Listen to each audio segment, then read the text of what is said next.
कि वे कृपया हमें संबोधित करें। श्रद्धेय स्वामी ब्रह्मस्थानंद जी महाराज।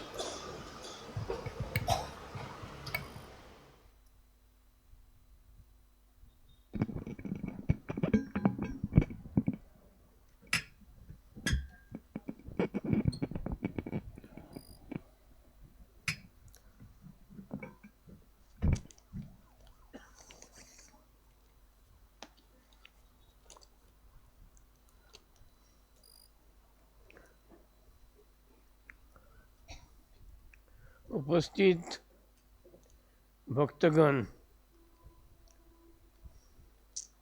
आज स्वामी विवेकानंद के बारे में भाषण देने के लिए जो अभी जो सबर महाराज ने कहा कि कानपुर से आत्मश्रद्धानंद जी आए हैं और भोपाल से नित्यज्ञानानंद जी आए हैं, कोल्हापुर से बुद्धानंद जी आए हैं। और मैं इस मंच में इतना बताता हूँ कि स्वामी विवेकानंद के बारे में जो कहा है, जैसे वटवृक्ष बरगद का पेड़ जो होता है वो उसको प्रचंड विस्तार होता है, लेकिन उसका बीज जो है बहुत छोटा, राई के दाने के समान, और उसकी जो जड़ें हैं वो इतनी दूर तक फैलती हैं। और कल्पना है हमारे मन में कि स्वामी विवेकानंद का जीवन भी उस बरगद के वृक्ष के समान प्रचंड था। 12 जनवरी 1863 पौष कृष्ण सप्तमी के दिन कोलकाता में श्री विश्वनाथ दत्त और भुवनेश्वरी देवी इन माता पिता के घर उनका जन्म हुआ। उस समय किसी को कल्पना नहीं थी कि इस बालक के करीबन 39-40 साल की उम्र में, आयुष्य में, इस बालक का एक प्रचंड व्यक्तिमत्व विकसित हो जाएगा। वर्ष के आयुष्य में इस बालक का एक प्रचंड व्यक्तिमत्व विकसित हो जाएगा। उन्होंने देश और काल की सेवा को लांघ कर अपने भारत के देश का आदर्श को प्रचारित किया। और वह क्या आदर्श था? वह भारत की आध्यात्मिकता। इसी सत्य को उन्होंने अनेक देशों के विदेशों में उसका प्रचार किया। जन्म से ही सौंदर्य, तेजस्विता, प्रतिभा, शौर्य, तीर और पराक्रम इन आदर्श युक्त इस युवक में परिणत हुए। इसी युवक विश्ववरण्य स्वामी विवेकानंद हुए। इस युवक के 18वें वर्ष में अवस्था की भगवान श्री रामकृष्ण के प्रथम दर्शन में ही पहचान था। वह कौन है और इसके जन्म का प्रयोजन क्या है, वह उन्होंने पहचाना था। उनकी दृष्टि में नरेंद्रनाथ का संपूर्ण जीवन प्रकाशमान हुआ था। नरेंद्रनाथ दक्षिण में आने के पूर्व ही भगवान श्री रामकृष्ण को एक अलौकिक दर्शन हुआ था और इससे उन्हें नरेंद्रनाथ के स्वरूप की पहचान हुई थी। इस संदर्भ में एक बार वो बोले, एक दिन मेरा मन समाधि से इस ज्योतिर्मय मार्ग की ओर आकृष्ट होकर ऊपर ऊपर जाते हुए सूर्य, चंद्र, तारका मंडित स्थूल जगत लांघ कर मन सूक्ष्म ऐसे भाव जगत में प्रविष्ट हुआ। दोनों तरफ देव देवताओं की भावघन मूर्ति खड़ी थी। मन अभी इस भाव जगत के अंतिम सीमा पर आ पहुंचा। एक तरफ खंडजन या शांत जिसका अंत है उस राज्य, और दूसरी ओर अखंड जगत और अनंत राज्य को वहाँ देखा कि ज्योतिर्मय रूपधारी सप्तर्षि ध्यान मग्न है। ज्ञान और पुण्य और प्रेम उनके बारे में मानव जाति के ही नहीं वरन देव देवताओं के भी आगे भी चले गए हैं। विस्मित होकर उन्होंने महिमा के बारे में सोचने लगा। इतने में ही आगे से एक असीम अनंत राज्य से ज्योतिर्मय मंडल का एक अंश घनीभूत होकर एक दिव्य शिशु के रूप में परिणत हुआ। सप्तर्षियों में से एक के पास जाकर उन्होंने अपने सुकुमार हाथों से उनके गले में डालकर कहा, मधुर नाद युक्त अमृतवाणी ने उस ऋषि को समाधि से व्युत्थान करने की चेष्टा करने लगा। ऋषि ने अपने अर्धोन्मिलित नेत्रों से उस सुंदर देव शिशु की ओर देखने लगे। ऋषि के चेहरे का भाव देखकर लगा कि वह बालक पुरातन काल से ही परिचित है। और इस अद्भुत शिशु ने आनंदित होकर ऋषि को बताया, मैं जा रहा हूँ, आपको भी आना होगा। ऋषि ने अपने नेत्रों से ही उस बालक को हाँ कहा।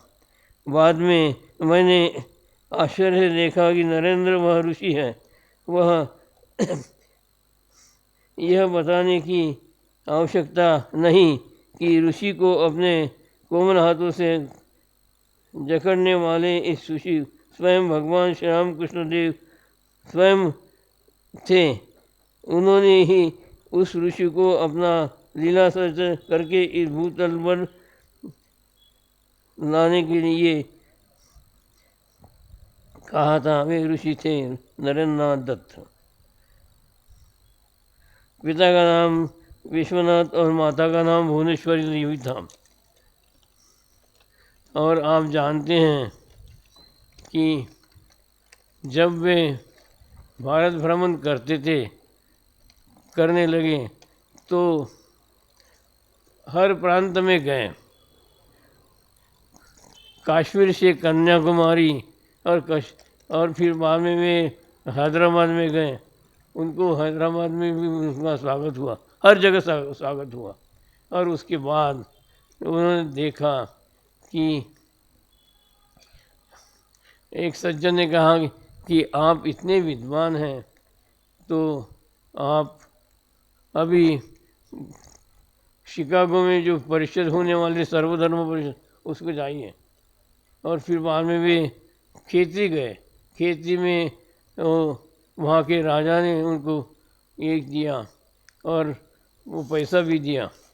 और बम्बई से फिर बाद में वे शिकागो आए। लेकिन परिषद बहुत 2 महीना आगे थी और इसलिए वे बोस्टन में चले गए। बोस्टन में प्राध्यापक के साथ मुलाकात हुई और उन्होंने जब उनका ज्ञान देखा तो उन्होंने लिखा कि इस व्यक्ति को जितने भी अपने यूनिवर्सिटी के प्रोफेसर हैं उससे अधिक ज्ञानी ये स्वामी जी हैं। और उसके बाद भी आए, एक साधारण घर के सामने वो बैठ गए और वहाँ के महिला ने देखा कि एक विचित्र पोशाक वाला यहाँ आया है। तो वहाँ, क्या महाशय आप अभी क्या सर्वधर्म परिषद के लिए आए हैं? तो स्वामी विवेकानंद ने कहा, हाँ माँ, लेकिन अभी मैं यहाँ अभी विपद अवस्था में पड़ा हूँ, मुझे अभी कहाँ परिषद है यह भी मालूम नहीं। तो उस महिला ने वो ले लिया। वो उनका नाम था मिसेस फेल और उनकी 4 लड़कियाँ थीं। और जब वे गए वहाँ पर देखा कि उनके पिता भी हैं, तो उनको फादर कहते थे, उनको मदर कहते थे। और जो 4 लड़कियाँ थे उनको सिस्टर कहते थे। और बाद में धीरे धीरे उनका वो जो फटा हुआ जो ड्रेस था वो बदल कर फिर बाद में उनको साफा और एक कोट बना दिया। और फिर बाद में वे स्वयं वहाँ सर्वधर्म परिषद शिकागो में वो ले गए। वहाँ ले जाने के बाद वो जो सभा के प्रेसिडेंट थे बैरोज, वो बार बार स्वामी विवेकानंद को बोलने के लिए बोलते, लेकिन वो वो बोले बाद में बोलूँगा, बाद में बोलूँगा। और जब उनके मन में ऐसा आया, भगवान श्री रामकृष्ण, सरस्वती देवी, माँ शारदा देवी और ये जो है सभी देव देवताओं के हृदय में अवस्थित है, तब वो उठे। और फिर बाद में उन्होंने एड्रेस किया, sisters and brothers of America, और इतनी प्रचंड तालियां बजने लगी। और धीरे धीरे उन्होंने कहा कि मैं इस देश से आया हूँ कि जो सभी धर्मों को मानता है। उनको यह सुनकर आश्चर्य लगा। और फिर बाद में उन्होंने कहा कि मैं जो आया हूँ तो जो अनेक देशों के धर्मों के लोगों को जिस देश ने आश्रय दिया है उस देश से आया हूँ।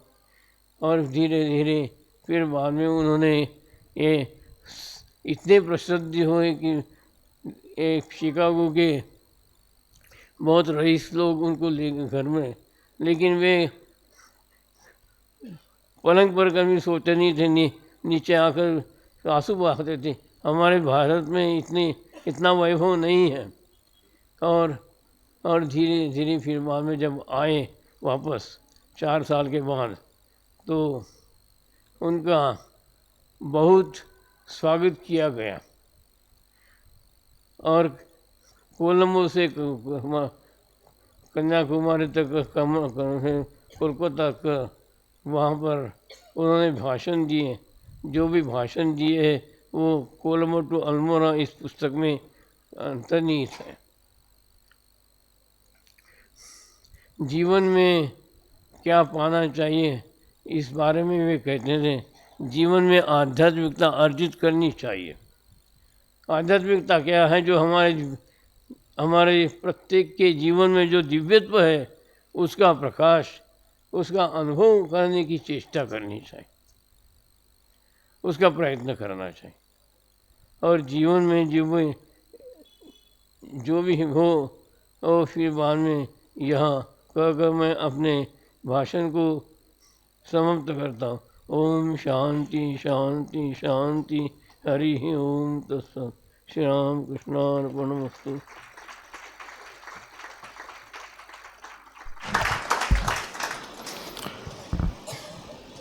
स्वामी जी का एक मध्यवर्ती उपदेश कि हर एक जीव ये अव्यक्त ब्रह्म है।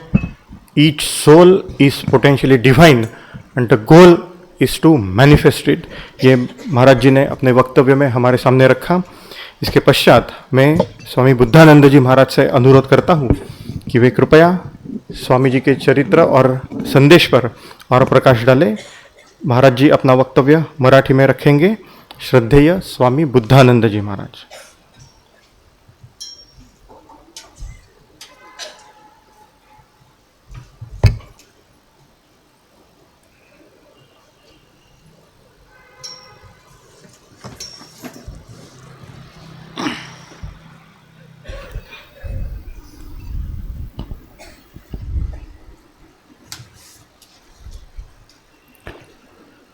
ॐ स्थापकाय च धर्मस्य सर्वधर्मस्वरूपिणे अवतारवरिष्ठाय रामकृष्णाय ते नमः।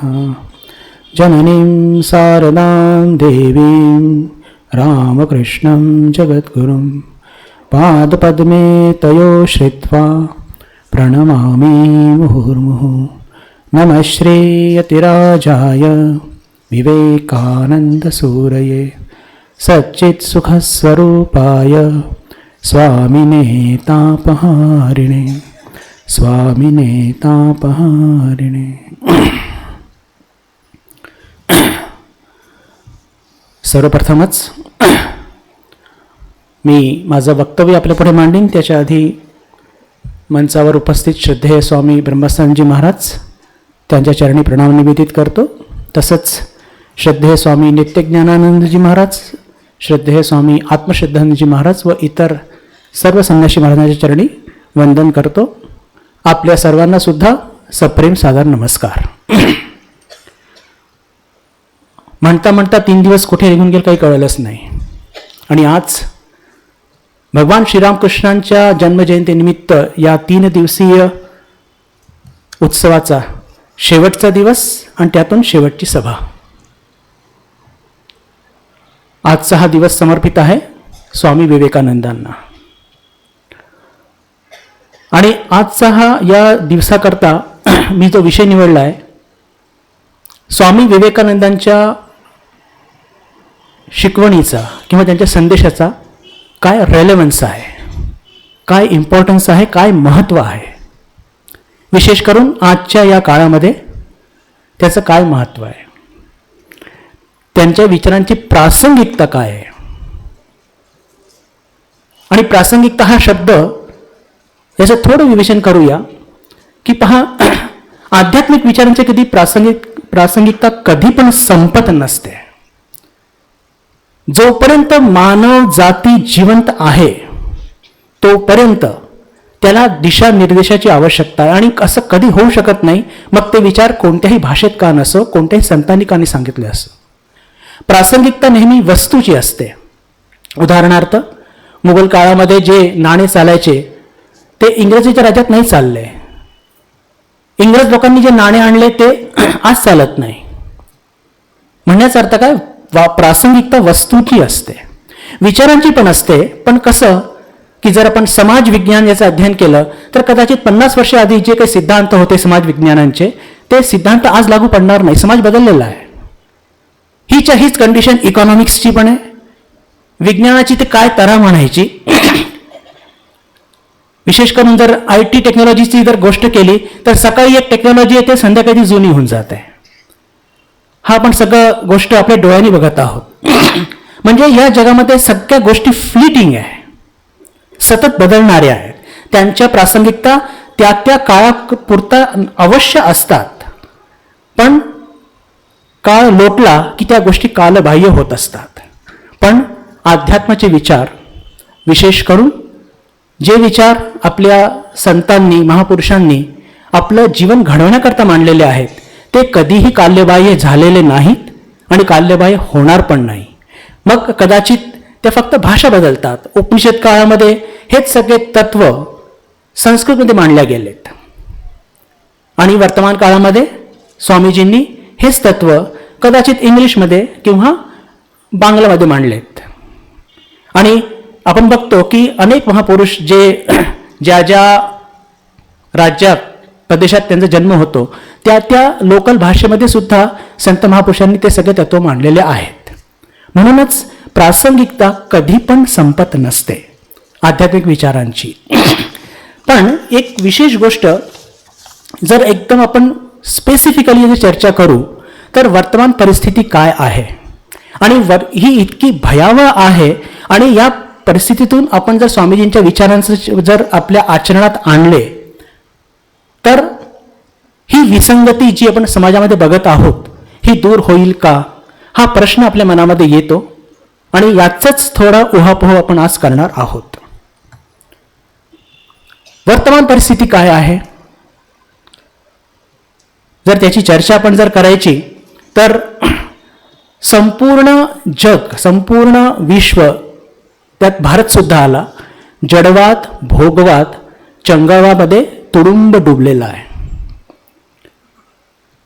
फक्त इंद्रिय सुख, सत्ता, पॉवर पोझिशन याच्या पलीकडे साधारण मानवाला काही सुचत नाहीये. आणि जितकं मिळेल तितकं घ्या, त्यातून मन भरत नसेल तर शेजाऱ्याचं ओरबडून घ्या, त्यात जास्त आनंद येतो. आणि नाही मिळत असेल तर कर्ज करा पण आनंद करा. यावत जीवेत सुखम जीवेत रिडम कृत्वा घृतम पिवेत. चार्वाकची ही नीती आहे. आणि ही नीती इथे जन्माला आलेली आहे. ती फार जास्ती फळली नाही, त्याला जास्त त्याची चर्चा कमी होत असते. पण यस, आपण बघतो आपल्या अवतीभोवती सगळं असं होऊन राहिलं आहे. मी तुमच्याकडे थोडासा एक डार्क पिक्चर निर्माण करणार आहे. का, मला प्रकाशाची महिमा गायची आहे. ते प्रकाश फार तीव्र आहे, पण जर त्याचं महत्त्व जर मला पटवून द्यायचं असेल तर मला एक थोडासा डार्क पिक्चर, डार्क बॅकग्राऊंड तयार करावा लागेल. आणि त्याच्या बॅकग्राऊंडमध्ये हे जे तत्व आहेत, स्वामीजींच्या विचारांची प्रासंगिकता, हे इतकी सुस्पष्टपणे आपल्याला लक्षात येणार आहे. तर ही परिस्थिती सध्या आहे. अजून पुढे जाऊया. वर्तमान काळामध्ये अध्यात्म आणि धर्म, म्हणजे अध्यात्म आणि धर्माच्या नावाखाली काय काय सगळं दुकानदारी सुरू आहे, याच्याबद्दल मी काही विशेष बोलणार नाही, नाहीतर ते टिप्पणी करण्यासारखं होऊन जाईल. निखालस अध्यात्म हे फार कमी ठिकाणी उपलब्ध असतं,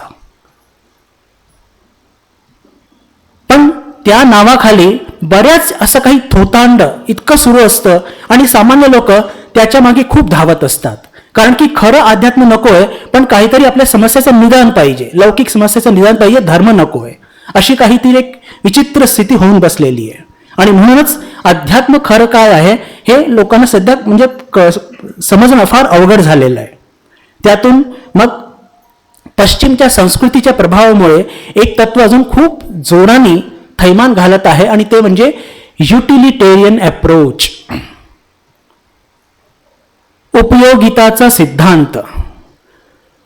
उपयोगिताचा सिद्धांत म्हणजे काय की एखादी वस्तू जर त्या वस्तूचा मला उपयोग आहे तर माझ्याकडे ठेवीन, त्या वस्तूचा उपयोग जर नाही तर मी सपशेल तिला फेकून देईन.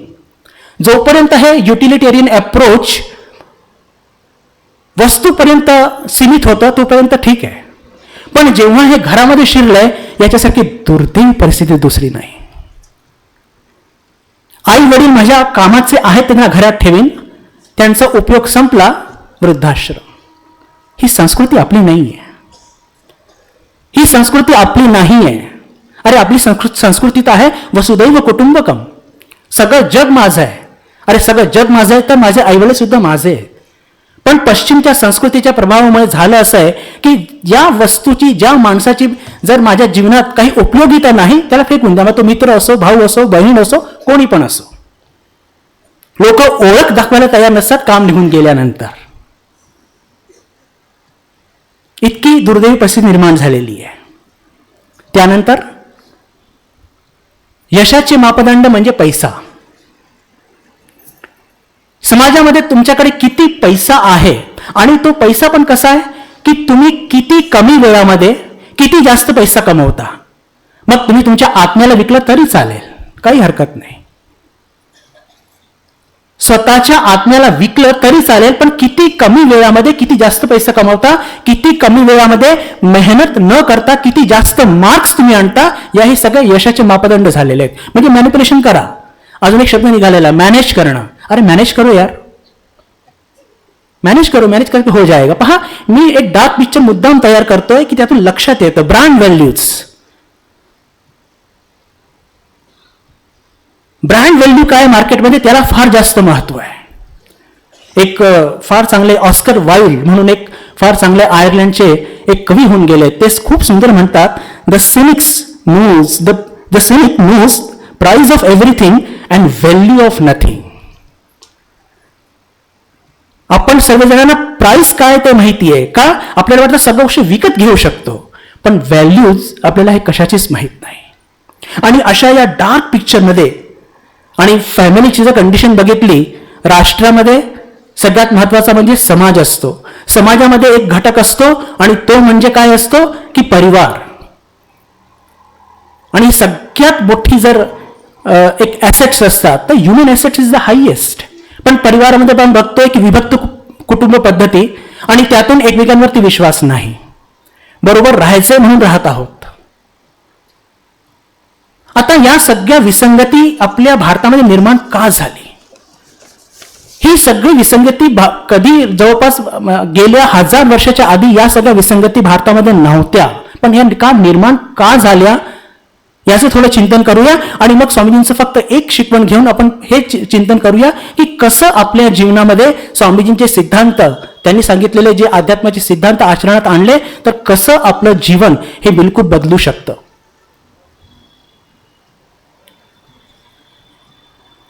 जवळपास 1000 वर्ष आपण गुलामी भोगलेली आहे. परकीयांनी आपल्यावरती राज्य केलं, आणि विशेषकर जे सांगायचं म्हणजे की गेल्या जे 100 वर्ष 125 वर्ष ब्रिटिश लोकांनी आपल्यावरती राज्य केलं, तो काळ आपल्याकरता खूप खराब होता. का?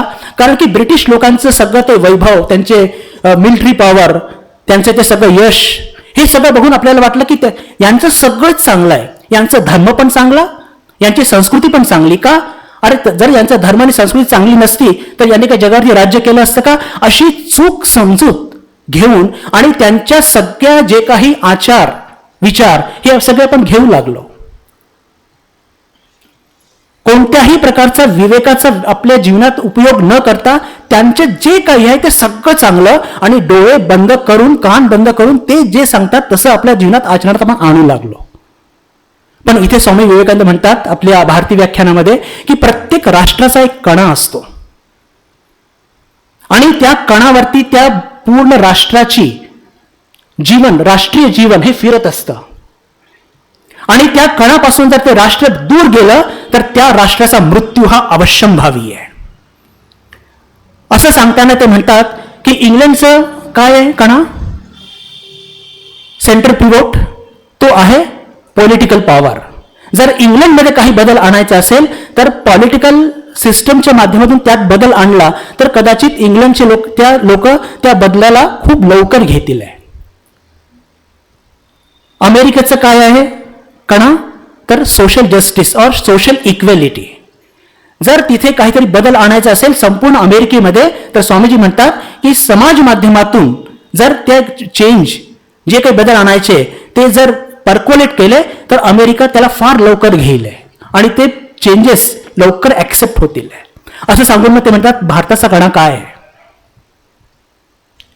असं म्हणून ते म्हणतात की भारताचा कणा आहे धर्म, भारताचा कणा आहे अध्यात्म आणि जर भारतामध्ये कोणतेही बदल आणायचे असतील तर हे आवश्यक आहे की ज्या काही बदल आणायचे ते धर्माला इंटॅक्ट ठेवून त्याला पकडून बदल आणायचे.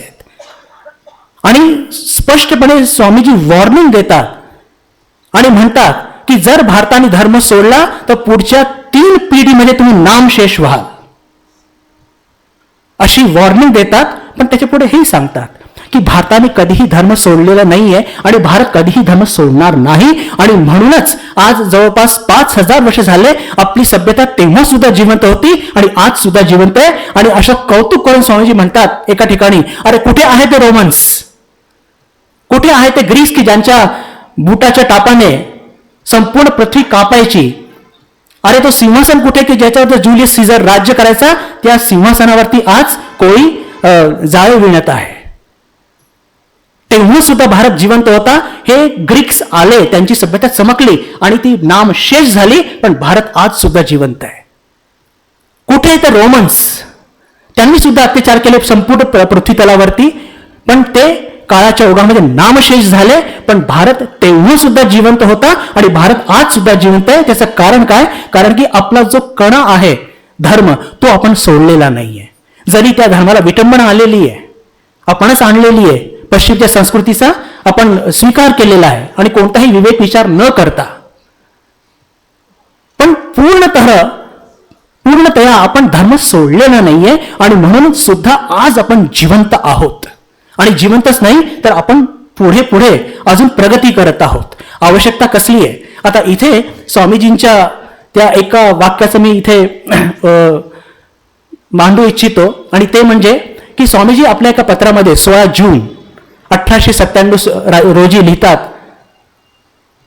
मिस नोबलला, my ideal indeed can be put into a few words and that is to preach unto mankind their divinity and how to make it manifest in every moment of the life.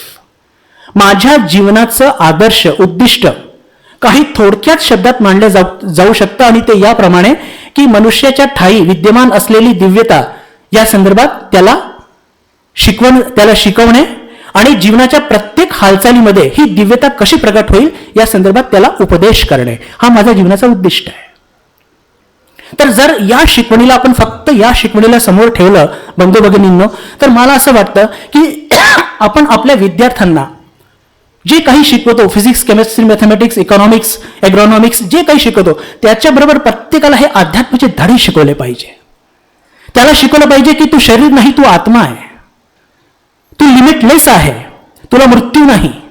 त्याला भगवद्गीता शिकवली पाहिजे. त्याला शिकवलं पाहिजे की नैनम चिन्नती शस्त्राणी नैनम दहती पावक न चैनम क्लेदयंत्यापो न शोषयती मारुत. अरे तुला कोणताही शस्त्र तुझा आघात कर, तुला मारू शकत नाही, तुला अग्नी जाऊ शकत नाही, तुला पाणी तुला ओलं करू शकत नाही आणि वायू तुला वाहू शकत नाही. हे सारखं सारखं जेव्हा आपण आपल्या मुलांवरती किंवा समाजाच्या प्रत्येक घटकामध्ये, प्रत्येक माणसामध्ये, स्त्रीमध्ये, पुरुषांमध्ये, धनिकामध्ये, गरिबामध्ये, शेतकरीमध्ये, सुसंस्कृत लोकांमध्ये, जीवनाच्या प्रत्येक थरामध्ये जेव्हा हे अध्यात्म पर्कोलेट होईल, बिलकुल down to the level of the, बिलकुल त्याला म्हणतो की खालच्या स्तरापर्यंत जो पण जाईल, त्यातून ती शक्ती निर्माण होईल. आणि स्वामीजी असं का म्हणतात? कारण की आपल्या उपनिषदामध्ये म्हटलेलं आहे, आत्मना विंदते वीर्यम. सगळी ताकद कुठे निर्माण आहे? आणि या शरीरामध्ये फक्त फिजिकल पॉवर आहे आणि त्या फिजिकल पॉवरची लिमिट आहे. का? कारण की या शरीराची लिमिट आहे. आत्मना विंदते वीर्यम केन उपनिषदची भाषा आहे. आणि या सगळ्या सिद्धांतातून काय होतं? स्वामीजी म्हणतात की सगळ्यांना शिकवा की तू आत्मा आहे, तू आत्मा आहे, तू शरीर नाही.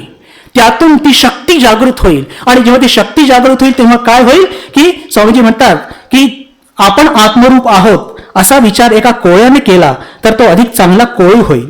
विद्यार्थ्याने असा विचार केला तर अधिक चांगला विद्यार्थी होईल. वकिलाने जर असा विचार केला तर तो चांगला वकील होईल. त्याच्यामध्ये असलेलं ती दिव्यत्व जागृत होईल, ती शक्ती जागृत होईल. आणि त्या शक्तीच्या माध्यमातून त्या संपूर्ण समाजामध्ये आमूल एक परिवर्तन घडून येईल. आणि जी विसंगती, जो एक डार्क पिक्चर मी तुमच्या पुढे आता मांडला होता, त्या सगळ्या विसंगती निर्माण का होतं बंधू भगिनींनो? जर विचार करा. कारण की आपला जो कणा स्वामीजी सांगतात, जो अध्यात्म आहे, त्याच्यापासून आपण थोडे दूर गेलेलो आहोत. का दूर गेलेलो आहोत? कारण की आपल्यावरती पश्चिमच्या संस्कृतीचा प्रभाव झालेला आहे. का झालेला आहे? आपण तो अलाव केला म्हणून. त्यांनी काही सांगावं, आपण काही ऐकावं. अरे आपलेच ऋषी मुनी ज्यांनी आपल्याला हे सगळे सिद्धांत दिले, सर्व खरविदम ब्रह्म, अहम ब्रह्मास्मी, तत्त्वमसी, श्वेतकेतो, या सगळ्या गोष्टीला थोतांड म्हणून फेकून द्यायचा. आणि त्यांची काय ती संस्कृती, ते एका धर्मामध्ये असं म्हणतात की कोणी तुमच्या एका गालावरती सापट मारली, दुसरं गाल पुढे करा. स्वामीजी इतका आक्षेप घेतात याच्यावरती. ते काय म्हणतात? अरे आपले गीता शिकवते, क्लैब्यमास पार्थ नैतत्व युवबद्धते, क्षुद्रम हृदय दौर्बल्यम त्यक्तो तिष्ठ परंतप. अरे उठ अर्जुना आणि युद्ध कर. हे आपली संस्कृती आपल्याला शिकवते. स्वतःहून आपण कोणावरती वार करत नाही, पण जर कोणी चालून आलं तर मागे पण नाही पडायचं. आता त्यांचे सिद्धांत कदाचित त्यांच्याकरता योग्य असतील, पण कोणताही विचार न करता त्याला आत्मसात करणे किती मूर्खपणा आहे. हे अविवेकपूर्ण निर्णय हा. आणि याच्यावरती स्वामीजींनी इतके आक्षेप घेतलेत. आणि म्हणून मला असं आवर्जून वाटतं बंधू भगिनींनो की जर स्वामीजींचे हे सगळे सिद्धांत आपण आपल्या जीवनात आधी खूप स्वतः समजून घ्यावेत आणि आपल्या जीवनामध्ये आचरणात आणण्याचा प्रयत्न करावा. आणि त्याच्याच बरोबर विशेष करून शालेय जे मुलं आहेत, शाळेत शिकणारे, कॉलेजचे विद्यार्थी, बँकेमध्ये काम करणारे लोक, त्यांचे कस्टमर्स, बिझनेसमध्ये, न्यायालयामध्ये, प्रत्येक ठिकाणी जर या गोष्टींचा आपण प्रचार प्रसार केला तर नक्कीच पहा, ज्या काही विसंगती आपल्या समाजामध्ये पूर्णपणे दिसत आहे त्या सगळ्या बिलकुल नाहीशा होतील. कदाचित हा एक फार मोठं मी काही बोलत आहे, पण एक दिवस तर या गोष्टी होणारच आणि त्याला आपलं जावंच लागेल त्या मार्गावरती. त्याच्याशिवाय पर्याय नाही. का? कारण की भारताने जर हे काही नाही सांगायचं तर कोणी सांगायचं? अरे हे तत्व जन्माला भारतात आलेले आहेत. जर गहू पिकत असेल महाराष्ट्रात तर महाराष्ट्राने गहू सगळ्यांना द्यावा. जर इथे तांदूळ पिकत नसतील तर तांदूळ दुसऱ्याकडनं घ्यावा. पण जर हे तत्व भारतात जर जन्माला आले आहेत तर हे आचरणात आणायचे आणि या सगळ्या तत्वांचा प्रचार प्रसार करायचा हे आपलं परम कर्तव्य आहे. आणि त्याच्याकरता आधी आपल्या राष्ट्रामध्ये, आपल्या देशामध्ये आलेली जी विसंगती आहे ती विसंगती का आली? कारण की आपण धर्मापासून दूर झालेलो आहोत, अध्यात्मापासून दूर झालेलो आहोत. आणि त्याच्याकरता आधी आवश्यक आहे की अध्यात्माचं खरं स्वरूप काय आहे हे आपण ठाकूर स्वामींकडून योग्य पद्धतीने समजून घ्यायचं आणि त्याच्यानंतर त्याचा प्रचार प्रसार करायचा. त्यातून ही संपूर्ण विसंगती जी भारतामध्ये निर्माण झालेली आहे ही सगळीच्या सगळी दूर होईल. स्वामीजी जेव्हा भारतात परत आले, आपल्या एका व्याख्यानामध्ये कलकत्त्याला एक इतकं सुंदर वाक्य म्हणतात, teach yourself, teach everyone his real nature. Call upon the sleeping soul and see how it awakes. Power will come, glory will come, goodness will come, purity will come, and everything that is excellent will come when this sleeping soul will rouse to the self-conscious activity. अरे सगळ्यांना सांगा की तुम्ही आत्मा आहात, तुम्ही आत्मा आहात. आणि जेव्हा ती झोपलेली शक्ती जेव्हा जागृत होईल तर या जगातल्या सगळ्या चांगल्या गोष्टी, स्वामी काय म्हणतात, द पॉवर विल कम, सत्ता येईल, power will come, goodness will come, चांगलपणा येईल, प्युरिटी विल कम, पावित्र्य येईल. आणि या जगामध्ये जे काही चांगलं आहे ते सगळं जे आपल्याला अपेक्षित आहे ते सगळं मिळेल जेव्हा ही आत्मशक्ती जागृत होईल. का? कारण की या आत्मतत्वामध्येच सगळी शक्ती विद्यमान आहे. आत्मना विंदते वीर्यम. आता आपण आपल्याच ऋषी मुनींचे हे सगळे वाक्य याच्यावरती विश्वास न ठेवून याला सगळ्यांना थोथांड सांगून फेकून द्यायचं आणि विदेशाच्या संस्कृतीचं अनुकरण करायचं, कोणताही विवेक विचार न करता, याला मूर्खपणा नाही म्हणायचं तर काय म्हणायचं. पण मला असं वाटतं, माझा असा पूर्ण विश्वास आहे बंधू भगिनींनो, की जर आपण आपल्या जीवनामध्ये जर ह्या सगळ्या तत्वांचा याचा खूप योग्य पद्धतीने त्याचा अभ्यास करायचा, आपल्या स्वतःच्या जीवनात आचरणात आणण्याचा प्रयत्न करायचा आणि हे सगळं केल्यानंतर आपण हे सगळ्या तत्वांचा प्रचार आणि प्रसार समाजाच्या प्रत्येक थरावरती करायचा, इररिस्पेक्टिव्ह ऑफ कास्ट, क्रीड, रिलिजन और सेक्स. जाती पाती धर्माचा कोणताही विचार न करता प्रत्येकाच्या कानी कपाळी फक्त हेच सांगायचं की तू आत्मा आहे, तू अनंत आहे, तुला या जगामध्ये अडवू शकेल अशी कोणतीही ताकद नाही. आणि पहा की त्या माणसात होतं काय की आपली युवा पिढी विशेष का सांगू इच्छितो मी की अत्यंत हुशार आहे, आणि पण जेव्हा जीवनामध्ये काही समस्या येतात ते अचानक डिप्रेशनमध्ये का जातात, लो फिलिंग का येतं. कोणताही फिजिक्स मला शिकवणार नाही, आय बेग युअर अटेन्शन. कोणताही फिजिक्स मला शिकवणार आहे की तुमचा कॉन्फिडन्स रेस कसा करायचा, कोणती केमिस्ट्री तुम्हाला शिकवणार नाही, कोणता इकॉनॉमिक्स, कोणती बायोलॉजी, कोणती बॉटनी तुम्हाला शिकवणार नाही. हे फक्त तुम्हाला अध्यात्म शिकवू शकतं की जीवनाच्या संग्रामामध्ये उभं कसं राहायचं. हे फक्त भगवद्गीता शिकवू शकते. आणि आपण त्याच भगवद्गीतेला म्हणतो काही कामाच्या नाही फेकून द्या. म्हणून मला असं आवर्जून वाटतं बंधू भगिनींनो, आजच्या या दिवशी शुभदिनी आपण सर्वजण प्रण करूया की हे सगळे सिद्धांत याचा आपण खूप अभ्यास करूया, आपल्या जीवनात सुद्धा आचरणात आणूया आणि आपल्याबरोबर आपल्या समाजाच्या सर्व घटकांमध्ये हे सगळे विचार त्याचा प्रचार प्रसार करूया, जेणेकरून समाजामध्ये आलेली ही सगळी विसंगती ही नेहमी करता दूर झाली पाहिजे आणि भारत जो विश्वगुरू होता तो पुन्हा एकदा विश्वगुरू झाला पाहिजे. दिलेली वेळ संपली आहे. मी आपल्या सगळ्यांचे आभार व्यक्त करून माझ्या वाणीला इथेच विराम देतो. धन्यवाद.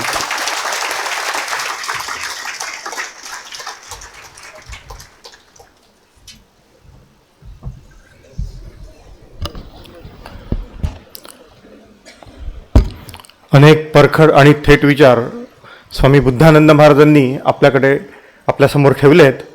विवेकानंदांचे दोन पैलू सारांशात सांगायचे झाले, हे थोडे मराठीतच सांगता येतात, हिंदी त्याचं व्यवस्थित भाषांतर होत नाही. एक, जुनं ते सोनं आणि नवं ते हवं यातला मेळ, आणि दुसरं पूर्व आणि पश्चिम यांच्यातला सेतू. हे दोन्ही समन्वय विवेकानंदांच्या जीवनात, त्यांच्या वाणीत, त्यांच्या उपदेशात आपल्याला प्राचुर्याने आढळतात.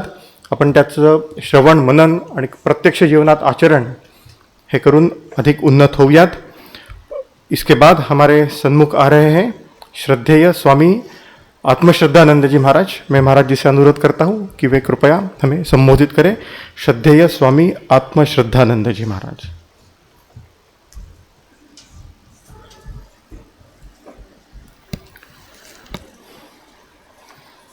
ओम नमः श्री यतिराजाय विवेकानंद सूरये सच्चित् सुख स्वरूपाय स्वामिने तापहारिणे. I'll be speaking in English. My respectful pranams to revered Swami Brahmasthananda ji Maharaj.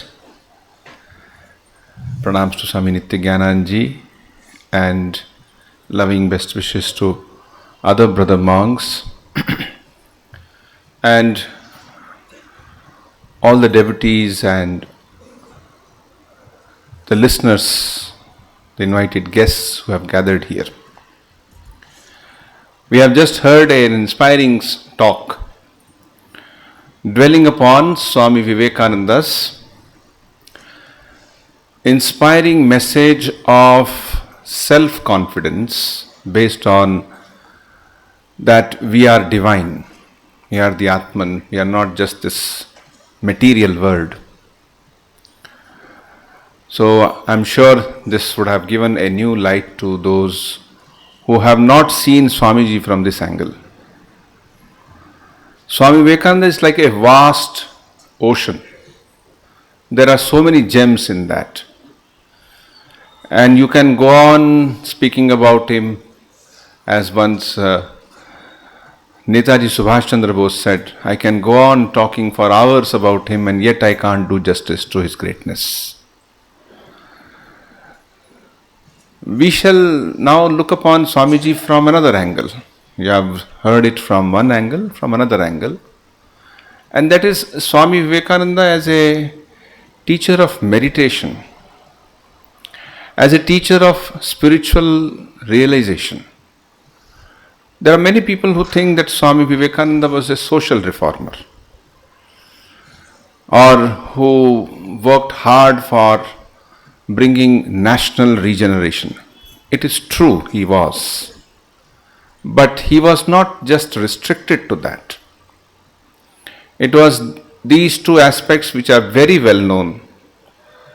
Throughout India, most of the people know about these two aspects of Swamiji. That he was a great lover of India, national consciousness he awakened, and he brought some very remarkable changes in the social customs or social beliefs. This used to be taught in our textbooks also. Unfortunately, for various reasons, in many of the textbooks now this is missing. I hope it all returns very soon and returns with a bang, so to say. Not only that this, but many other aspects of Swamiji, like Swamiji's contribution to education, Swamiji's contribution to understanding of science. Some of you may have heard of a book called Swami Vivekananda, an intuitive scientist. It's a book published from Ramakrishna Math, Chennai, written by one former director of one of the departments of ISRO. He's a scientist, Mr. T.G. Murthy. It's likely that this will be made into a film now. They are already working on it. That's one aspect. Then you have Swamiji as a musician. He was a great musician. What we sing here every day as Khandana Bhavavandana is set to music and of course written by him. He was also he had great insights into what we call as art, painting, culture, many more things, like his ideas on management, how he spoke of much before what is now spoken of in management as servant leadership, that a leader is essentially a servant, essentially trying to serve the cause. So that was there in Swamiji's words much before, nearly 100 years back, 125 years back. So what was the source of all this? What is the basis of this extraordinary personality? So many people miss it out that Swamiji was also a great mystic.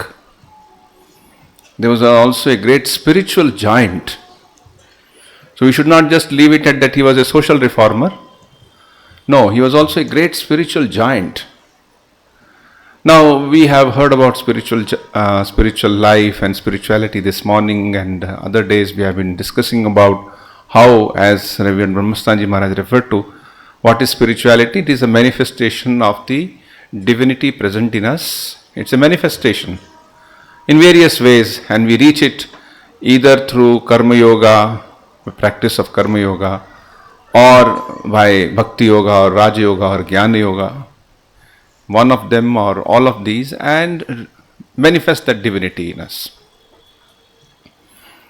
If you look further, look into Swamiji's life. What sort of person was he? As I said, there's a mystic side of it. There's a divine side of it.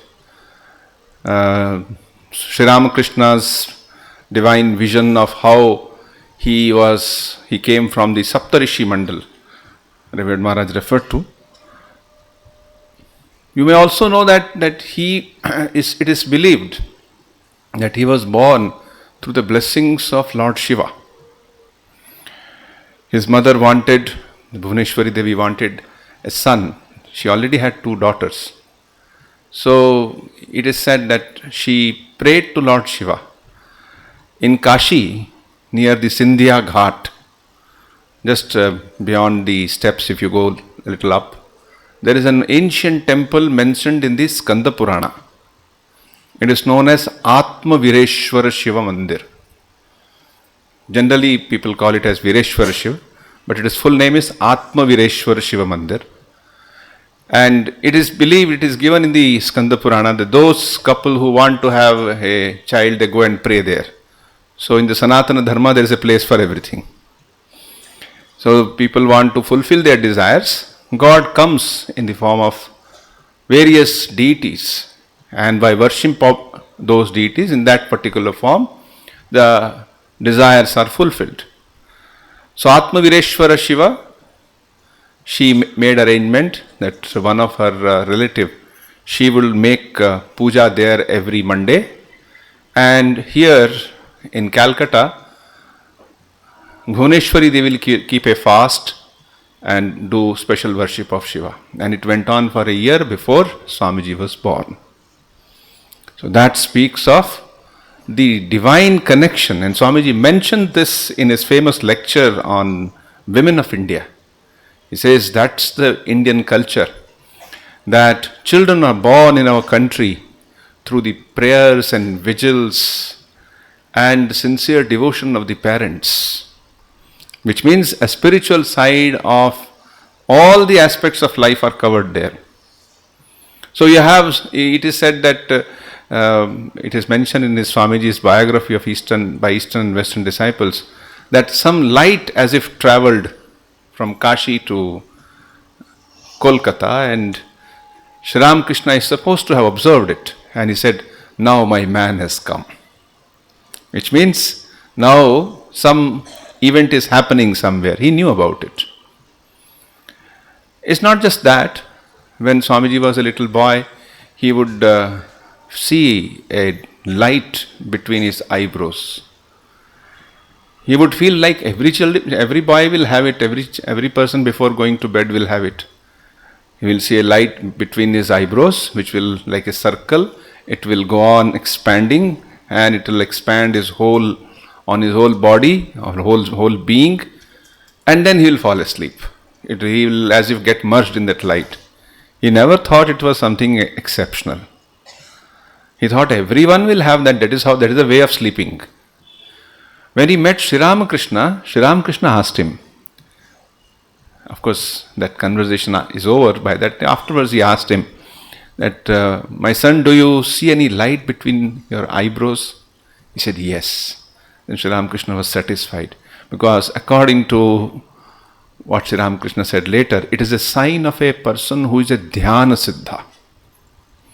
Siddha means one who has become perfect, who has perfected dhyana, perfected meditation. And how wonderful was his power of concentration. There are so many instances spoken of it in his life. We will not be able to refer to all of them. We are just making a reference to it. Even as a child, he would like to play meditation. Children they devise their own ways. Children are very creative. So they've come up with their own ways of playing. These days, we think without mobile they cannot play.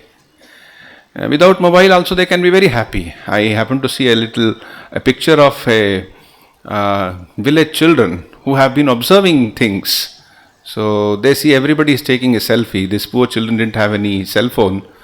So they took one chappal and take it like that, saying that they are taking a selfie. And all of them were smiling. That's people do when they are taking. So young Naren, he had devised a play. What is that? Let us meditate. And let us all sit and meditate. He will make images of gods and goddesses. First Rama and then Shiva, and sit and meditate. And there's a famous incident of his, he was born in a house, which is a big, spacious house. Now that house, we are so fortunate, it is the center of the Ramakrishna mission in Kolkata, the ancestral house of Swami Vivekananda. Around 10-15 years back, it was renovated and opened by APJ Abdul Kalam ji. So in that house there was a room up where he was found to one day meditate, and everybody was searching. He had closed the room from inside. Later, with much effort, when they opened, they found he was sitting, and there was a snake in front of him.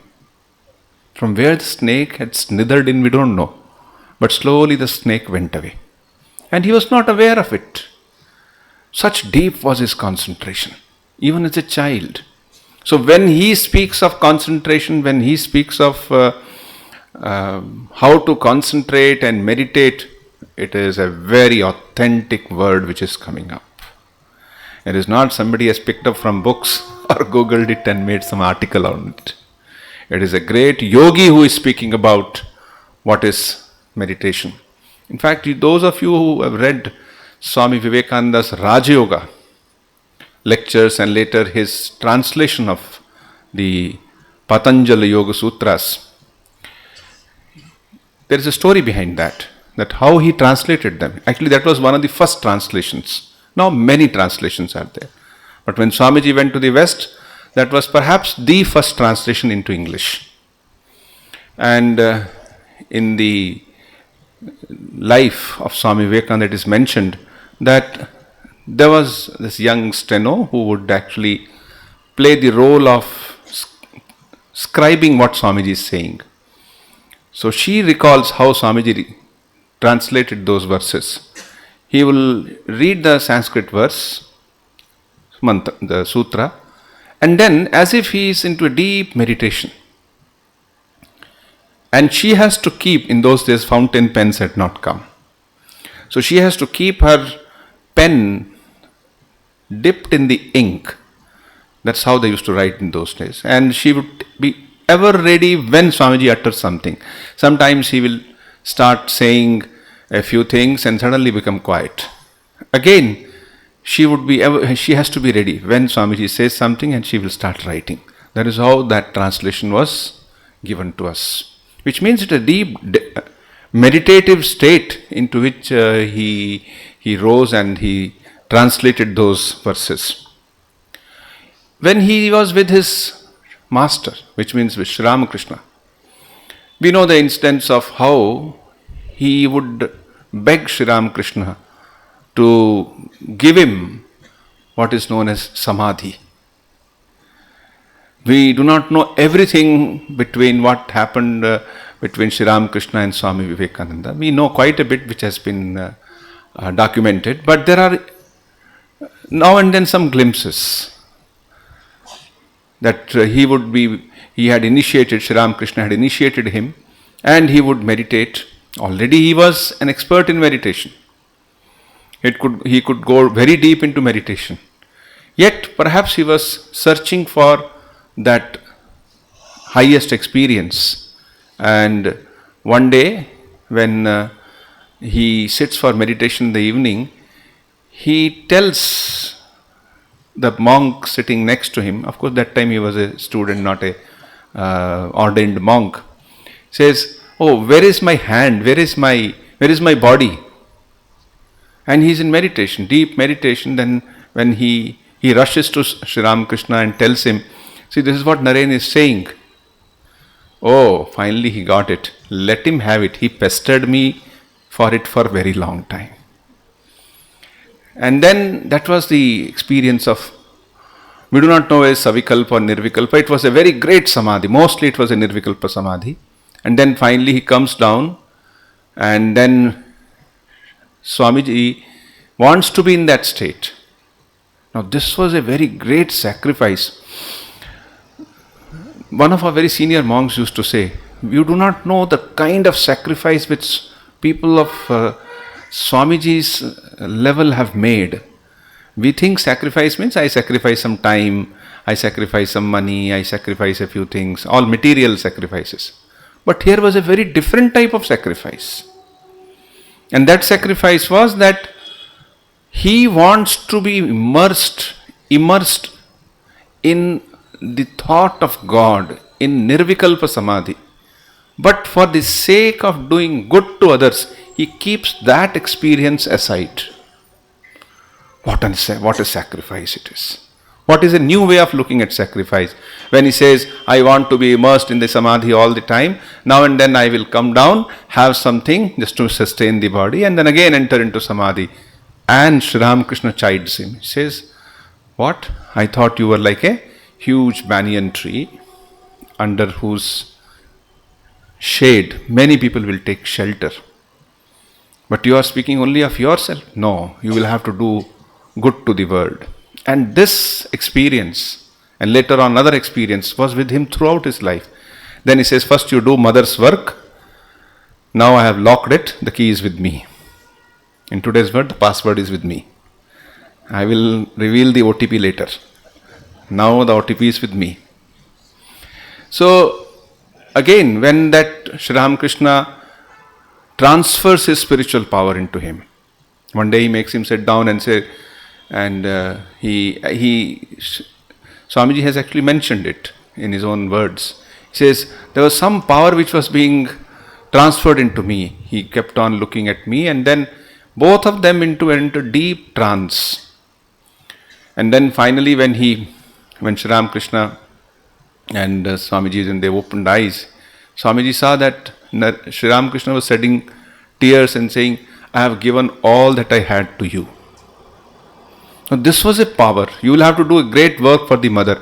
When you look at Swamiji going to the West and the amount of challenges that he had to face, of course we praise and we love and we admire our Swami Vivekananda. We say he went to the West and he conquered the West, which he did. But the amount of difficulties he faced in doing that, it is very, very hard for a human being to face. There were times when there were kind of attempts on his life. A cup was given, a cup of coffee with poison in it. And he was about to take, then Shri Ramakrishna appears to him, says, no, don't take it. Not only that, there were many difficult situations where all kinds of things were spread against him. What we call as character assassination was tried. But there was some divine power protecting him.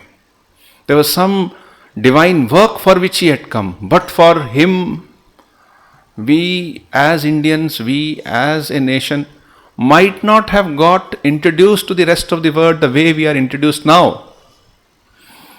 In fact, it is Swamiji who has taken Hinduism, Sanatana Dharma, to the West. It is he who has, today if you go there, it is said there are so many temples, so many things, what you call quintessential Hindu, which are happening there, quintessential Indian that are happening there. That's all because he opened the gate.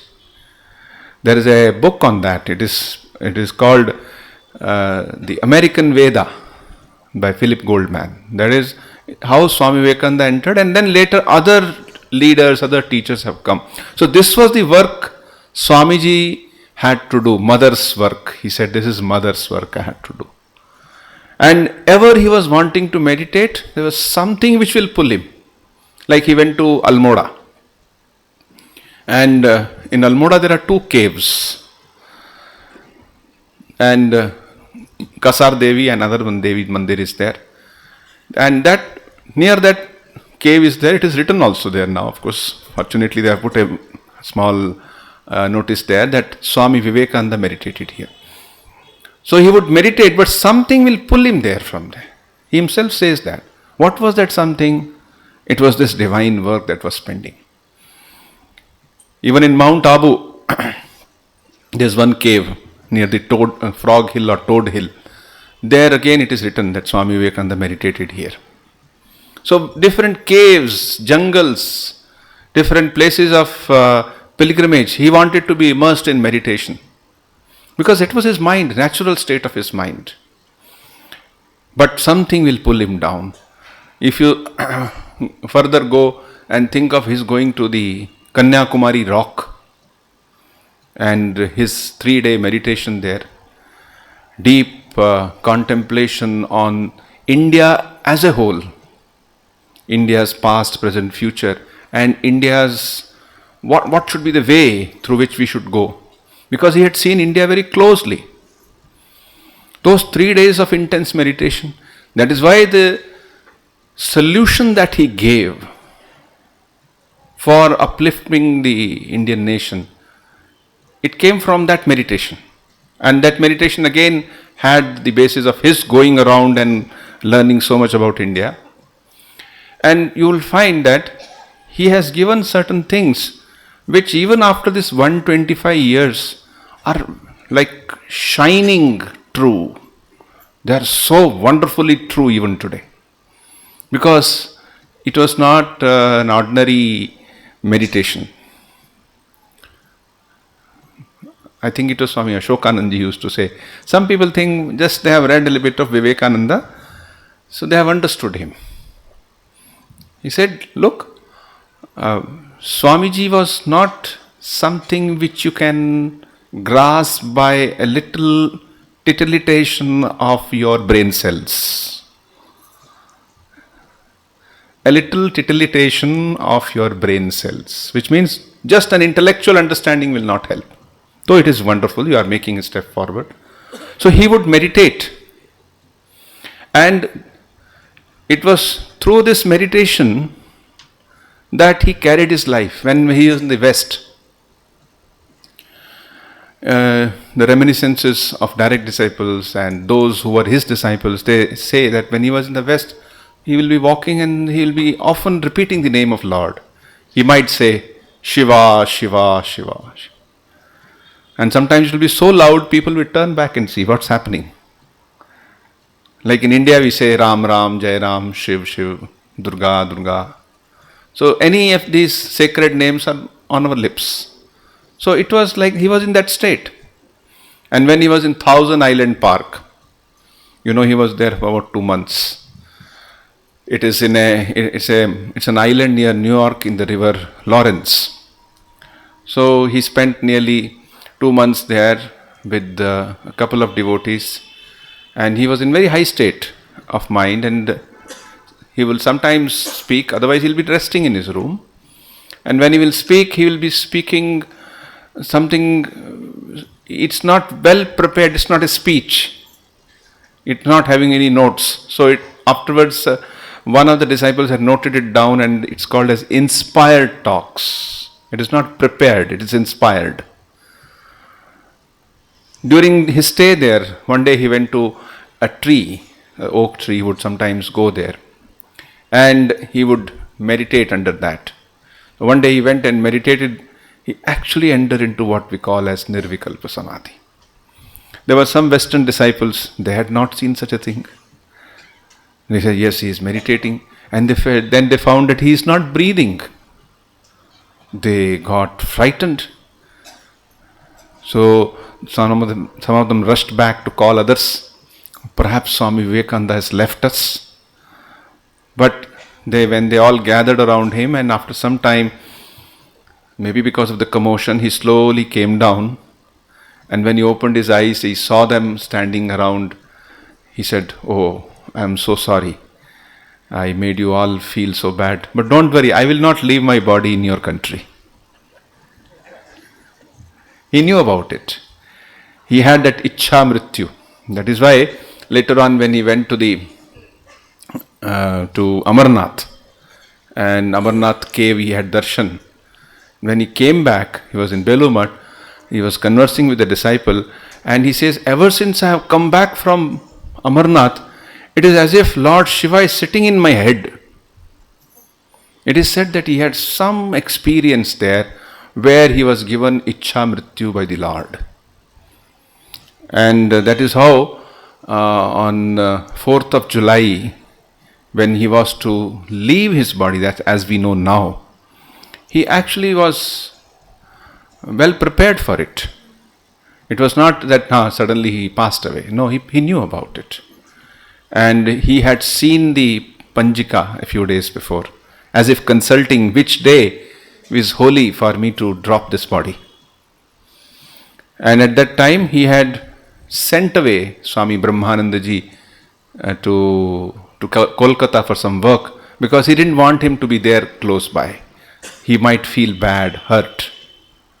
And the evening after meditation, suddenly he leaves his body. He had that Ichcha Mrityu. So you find that this extraordinary control over the mind, extraordinary control over himself, that shows that he was not just an ordinary person. Though he was a great thinker, reformer, and many great qualities and talents, some exceptionally great achievements and accomplishments, but he had this aspect we should not forget. He also had that capacity of giving that experience to others. Again, it is recorded in his biography that when he was in Jaipur, he was standing near the Govindji Ka Mandir nearby, and the palki of Govindji was being taken. It was coming. There's a tower in the Jaipur city, red colored tower, maybe a half a kilometer or a kilometer from Govindji Ka Mandir. And it is said that Swamiji was standing there. And this palki was coming. And the Senapati of the Jaipur kingdom, that was, not, it was a Riyasat. So in that Riyasat there was a Sena and the Senapati. He was well read in English education. He had his education in London. So he always had an attitude of negativity towards this puja. That is what many of these people going to the West develop that. And both of them were waiting for the palki to go. It was coming. And this Senapati ji, he, because of his English views, he made some remarks. He was next to Swami Vivekananda, and then he said, do you think all this is there? All these things that they believe in, that they are carrying on palki and God is going with them. Then Swami Vivekananda, it is said, no, these things are true. They have the devotion. And Lord listens to them. So he kept for a while. Is God there in that? Yes. And when the palki came near, Swamiji's biography says, Swamiji just touched him. And he exclaimed, he actually had some vision there. The Senapati had that vision of Govindji sitting or lying or being carried in that palki. So he had that himself, he had that power. In Belumat, another time he manifested that. When sitting under the tree, mango tree. There is a tree near Swamiji's house, in Swamiji's room in Belur it's called Swamiji's mango tree. So he was sitting under that and conducting a class on scriptures. When there were brahmacharis in front, and he was speaking about Advaita Vedanta. He's speaking of how everything is actually made up of the same material. It is our sense of individuality which seems to divide things. Our sense of ego, our sense of identification with the things of our body, mind, which makes the word look fragmented. So as he was teaching at that time, Swami Premananda ji, who was the manager and kind of pujari of the mutt, he was carrying his vessels for puja up the temple nearby. The big temple now had not come into existence at that time. So he wanted to say that now it's time up. There is all this class you are taking. Better now you wind it up. The brahmacharis have to go and do puja. He wanted to say that, and suddenly Swamiji observed him. And he said, don't you see, Premananda? Everything is covered with the same Brahman, same divinity. And Swami Premanandaji stood transfixed there for some time. He actually had that experience. Not only he, everybody around there who was present, they felt, yes, it is so. So and then after some time, Swamiji says, all right, now you go and do your puja. So he was endowed with those spiritual powers. Returning to another one instance, and I think I should close now, that when he was in in the West, there was instances of his giving talks. Now, these talks are not some lectures. They are like a ship going through a mass of snow, making its way. His talks, for instance, on Maya, they are simply extraordinary. Why extraordinary? Because in English language there is no concept of Maya. So you have to put into English something which does not exist as a concept there. So it was a tremendous effort. It was Swami Vivekananda, Sister Nivedita mentions, he used to feel that it is one of his masterpieces. And when he was to give lectures, very often those who were around him, they used to hear him at night as if somebody is loudly talking to Swami Vivekananda in his room. Actually, he was alone, but as if he is listening to some talk. And next day, these lectures of such depth that even today, if you take up Swami Vivekananda's Jnana Yoga lectures, try to read them, you will find you will require at least another reading. If not just one, maybe 2, 3, 4, 5. Even his lectures from Colombo to Almora, Swami Ranganathanji Maharaj used to say, I have read them 100 times and I would like to read another few times. So there's such depth. The point is that we must recognize, we must meditate, and we must understand that Swami Vivekananda was a spiritual giant, and his spirituality was manifested through whatever we call as his social reforms, his ideas on education, his nationalism. Everything was based essentially on his spiritual achievements or his spiritual strength. In the introduction to the life of Swami Vivekananda by his Eastern and Western disciples, a beautiful sentence comes there. It says, to read Swami Vivekananda's biography is to read what spiritual life is. Thank you very much.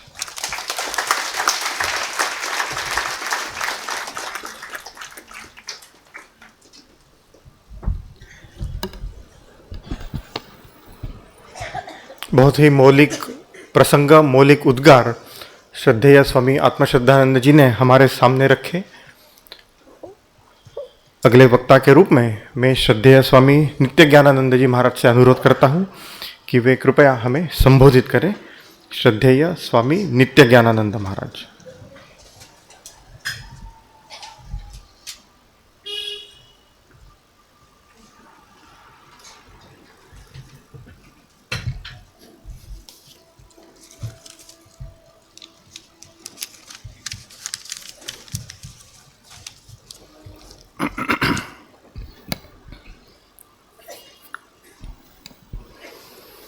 जननीं शारदां देवीं रामकृष्णं जगद्गुरुं पादपद्मे तयोः श्रित्वा प्रणमामि मुहुर्मुहुः। नमः श्रीयतिराजाय विवेकानन्दसूरये सच्चित्सुखस्वरूपाय स्वामिने तापहारिणे। मंचस्थ विराजमान रामकृष्ण मठ नागपुर के अध्यक्ष परम पूज्यपाद श्रीमद स्वामी ब्रह्मस्थानंद जी महाराज, स्वामी आत्मश्रद्धानंद जी महाराज, बुद्धानंद जी महाराज, अन्य सन्यासी वृंद, भक्त मंडली एवं मातृवृंद, आज वार्षिक उत्सव का तीसरा दिन है और मेरा प्रवचन अंतिम प्रवचन है। अभी अभी महाराज जी को सुन रहे थे स्वामी जी के दिव्य जीवन के संबंध में, उनकी ध्यानशीलता आदि, और उनका जो अद्भुत दिव्य जन्म माता भुवनेश्वरी देवी की प्रार्थना से भगवान वीरेश्वर शिव स्वयं स्वामी विवेकानंद जी के रूप में पधारे थे। आप लोग जब बनारस जाएंगे तो उस वीरेश्वर शिव मंदिर का दर्शन जरूर कीजिएगा। और एक बात गौर करने की है कि उस मंदिर में जो शिव विराजमान है वह गौरी, जिस गौरी पट के ऊपर, उस गौरी पट के चारों ओर शिव की छोटी छोटी मूर्तियां लगी हुई हैं और वह मूर्ति, उसका मुख श्रीमंडल स्वामी विवेकानंद जी से हूबहू मिलता है। इसीलिए आप लोग जब जाइएगा उसको गौर से देखिएगा तो लगेगा कि स्वामी जी जैसे पगड़ी बांधे हुए हैं, वहां पगड़ी कपड़े की नहीं है, जटा है, लेकिन स्वामी जी के पगड़ी के जैसा ही और मुखमंडल स्वामी जी के जैसा ही, केवल सिर की मूर्ति है, लेकिन बहुत सारी मूर्तियां चारों ओर लगी हुई हैं।